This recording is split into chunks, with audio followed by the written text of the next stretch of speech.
Assalamualaikum warahmatullahi wabarakatuh. Saya Cahya Tifandi Sadriani. Di sini saya akan meresensi sebuah buku novel fantasi yang berjudul The Silmarillion. Buku ini dikarang oleh J.R.R. Tolkien yang diedit oleh Christopher Tolkien yang kemudian dialihkan bahasa oleh Tanti Lesmana.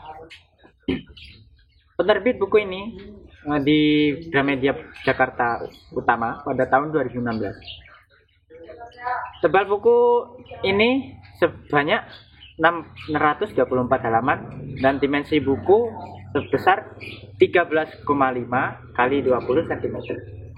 Harga dari buku ini yang saya beli di Madiun, Gramedia Madiun, seharga Rp130.000. Pasti kalian langsung kepikiran film trilogi The Lord of the Rings sama The Hobbit. Yap, film ini tersebut soalnya merupakan hasil adaptasi dari novel karangan Tolkien. Buat inspirator yang sudah membaca novel-novel Tolkien, pasti sering menemukan unsur-unsur fantasi dalam novel karangannya. Meski begitu, novel karangan Tolkien tidak hanya menyajikan kisah-kisah fantasi saja, namun novelnya juga syarat akan kesan moral. Hal ini yang dapat inspirator temukan pada karya Tolkien lainnya, yaitu The Silmarillion. Buku ini menceritakan awal mula kehidupan menurut versi Tolkien, baik awal mula kehidupan elf dan manusia. Dalam novel ini juga diceritakan kerjasama antara elf dan manusia dalam melawan kejahatan. Selain kejahatan yang ditimbulkan oleh Tuan Sauron, Morgoth, atau Melkor, buku ini terbagi menjadi 3 bagian cerita, yaitu mengenai Ainuli Lindell yang merupakan bagian terbesar dalam buku ini. Yang kemudian Akalabeth yang lebih banyak bercerita mengenai kerajaan pertama manusia, dan Numenor bagian yang bercerita sedikit mengenai cincin-cincin kekuasaan Sauron dan akhir zaman ketiga.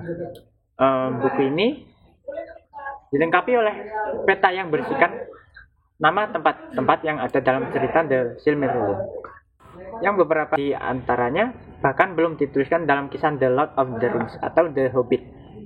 Selain itu juga buku ini juga mempunyai kelebihan yang dilengkapi dengan daftar silsilah keluarga baik elf dan manusia, sehingga dapat dilihat bahwa ada keturunan yang berasal dari kedua ras tersebut, ras elf dan manusia.